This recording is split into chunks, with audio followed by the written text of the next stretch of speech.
Hello everyone, আসসালামু আলাইকুম। কি অবস্থা সবার? সবাই কেমন আছেন? আদনানের আম্মু ইউটিউব চ্যানেলে শুভেচ্ছা ও স্বাগতম। সকাল সকাল ঘুম থেকে উঠে পড়েছি, আর আদনানের বাবা হচ্ছে ভোর 5টা 5:30টার দিকে, মানে যখন দেখেছে গেট খুলেছে তখনই হচ্ছে উনি বাজারে চলে যায়, আর হচ্ছে বাজার থেকে ব্যাগ ভর্তি করে মাছ নিয়ে এসেছে। এখন হয়তো ভাবছেন আপনারা যে এত মাছ কেন?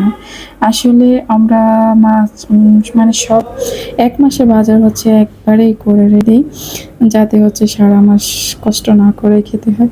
আমার মতো কারা কারা এই কাজটা করেন অবশ্যই কমেন্টে জানাবেন। তো এত সকাল সকাল ঘুম থেকে উঠেছি, আর আদনান হচ্ছে এই টাইমটা একটু ঘুমায়, আর আমার হচ্ছে এখন মাছ কাটতে হবে। যাই হোক, কোনো ব্যাপার না, সারা মাস সুখে থাকতে গেলে এই একটা মাস, মানে এক মাসে একটা দিন তো একটু কষ্ট করতেই হবে, তাই না? এখানে ছিল পোয়া মাছ, তারপরে ছিল টাকি মাছ, তেলাপিয়া মাছ, তারপরে বড় বড় দুটো রুই মাছ, আর এখানে ছিল বাজে পদের মাছ, তার ভিতরে ছিল পাবদা মাছ, পাঙ্গাস মাছ, আর মানে যাবতীয় মাছ ছিল, চিংড়ি মাছ এটাও ছিল। তো আদনানের বাবাকে আমি আবার বলছিলাম যে আজকে হচ্ছে কষ্ট যেহেতু করছে, আমাকে আজকে হচ্ছে একটু ট্রিট দিতে হবে। তো উনি বলছিল যে কি ট্রিট? আমি আবার বলছিলাম যে যেহেতু আমি সকাল সকাল উঠেছি আর কাজ করব, আর সারাদিন হচ্ছে ঘুম হবে না, যেহেতু মাছগুলা আমাকে একাই কাটতে হবে, আমার বাসায় কিন্তু আমাকে হেল্প করার জন্য কেউ নেই। তো উনি আবার বলতেছিল যে সমস্যা নাই, আমি তোমাকে হেল্প করে দিব। তারপর আমি বলতেছিলাম যে আমাকে হচ্ছে আজকে পিৎজা বার্গার এসব আয়না খাওয়াতে হবে। আবার উনি বলতেছিল যে তুমি না মোটা হয়ে যাওয়ার ভয়তে এগুলা খেতে চাও না। তারপরে আমি বললাম যে সমস্যা নাই, মাসে যেহেতু একদিন কষ্ট করছে, আর মাসে একদিন খেলে কিচ্ছু হবে না। তো আপনারা কিন্তু কমেন্টে বলে যাবেন কারা কারা মোটা হওয়ার ভয়তে কিছু খেতে চান না আমার মতো। আমি হচ্ছে মোটা হয়ে যাওয়ার ভয়তে কিছুই খেতে চাই না, তারপরও হচ্ছে ছাড়া তো যায় না। হ্যাঁ, মনে তো চায় যে খাই কিছু না কিছু, সেজন্য হচ্ছে আজকে হচ্ছে বলছিলাম যে আজকে খাবো। তো এখন হচ্ছে আমি মাছগুলা কেটে নেব, আর আদনানের বাবা হচ্ছে আমাকে সাহায্য করবে পাশাপাশি। ওনার এই কাজগুলো আমার কাছে খুব ভালো লাগে। আমি যখন মাছ কাটি বা কোনো কাজ যখন বেরিয়ে করে থাকি, তখন হচ্ছে উনি আমাকে হেল্প করে দেয়। মাশাল্লাহ, সারা জীবন যাতে এরকম করে। তারপরে হচ্ছে মাঝে মাঝে বিগড়ে যায়।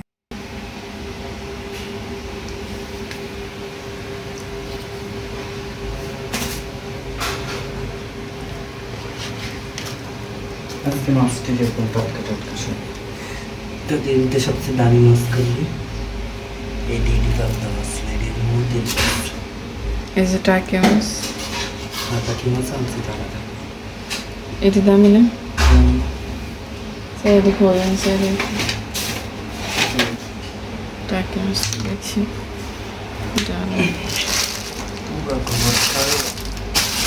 এমনা পুরো ঘরে চলাইব।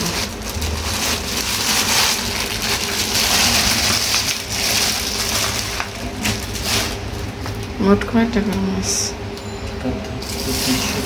হ্যাঁ, দেখুন।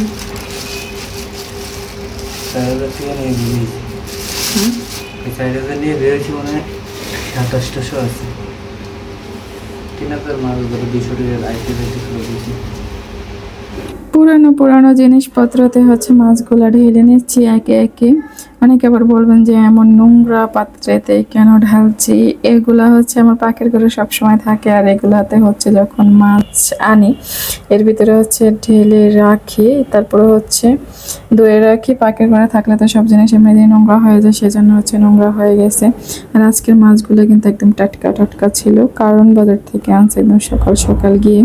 সবচেয়ে পছন্দের ছিল যে টাকি মাছটা, একদম টাটকা ছিল, দেখতে সুন্দর ছিল, খেতে সুন্দর ছিল। তো সব মাছগুলো হচ্ছে আমি এখন পাত্রে পাত্রে রেখে দেব, আর হচ্ছে একে একে সবগুলা কুটে নেব।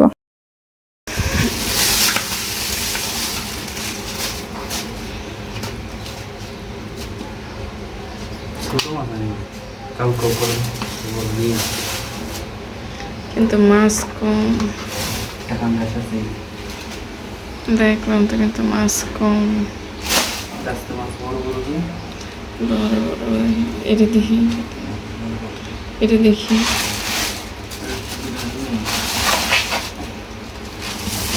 এদিক দিয়ে আজকে মাছ আছে কম, দামে লাগছে বেশি। এক মাস চাইব না করে শুক্রবারে শুক্রবারে মাছ যে কোনো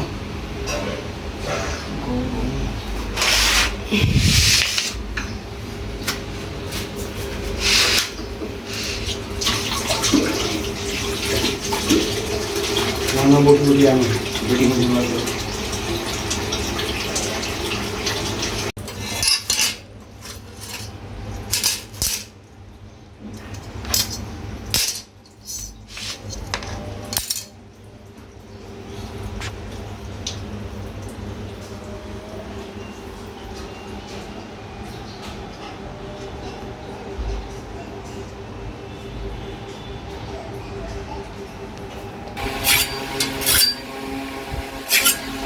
কাঁচা লবণ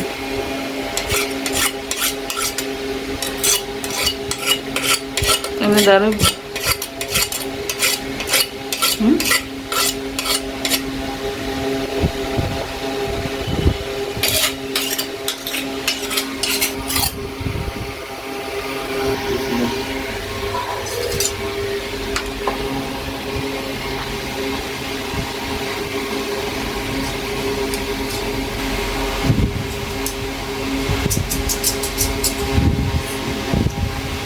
তাহলে মাছটা আগে করুন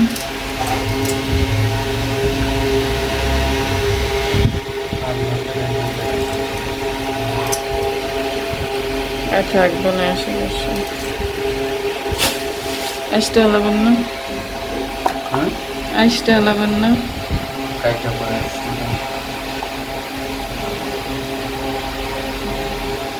আগে কোন দিকে কাটতাম এটাই তো কইতে আছে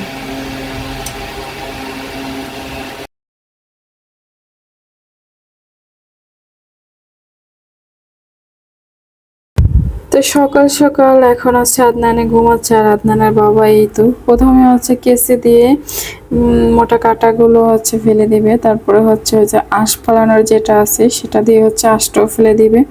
আর আমি হচ্ছে এখানে বটি নিয়ে বসে গেছি, আমি হচ্ছে পিস পিস করে মানে পিস পিস করে দেব। তারপরে হচ্ছে উনি আবার ধুবে, আবার উনি হচ্ছে প্যাকেট করে ফ্রিজে রাখবে। এটাই হচ্ছে স্বামী স্ত্রীর বন্ডিং। কার কার স্বামী হচ্ছে এরকম হেল্প করে আমাকে হচ্ছে কমেন্ট করে বলবেন।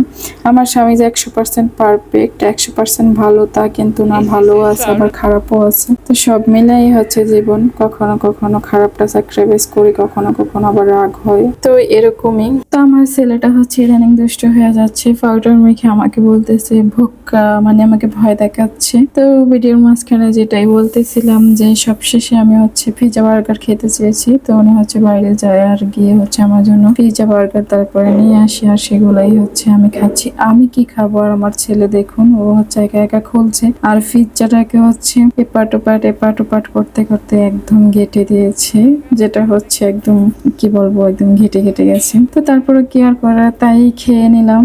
আর মাছ কাটা শেষ, আর এটা হচ্ছে আমাদের ফ্রিজ, ছোট্টখাট্ট একটা ফ্রিজ, একদম স্পেস কম, তারপরে হচ্ছে ফ্রিজটা একদম টুকটুক ভরে গেছে। আর এইটার ভেতরে হচ্ছে আমি ঠান্ডা পানি রেখেছি। তো আজকের ভিডিও পর্যন্ত ছিল, সবাই ভালো থাকবেন, খুদা হাফেজ।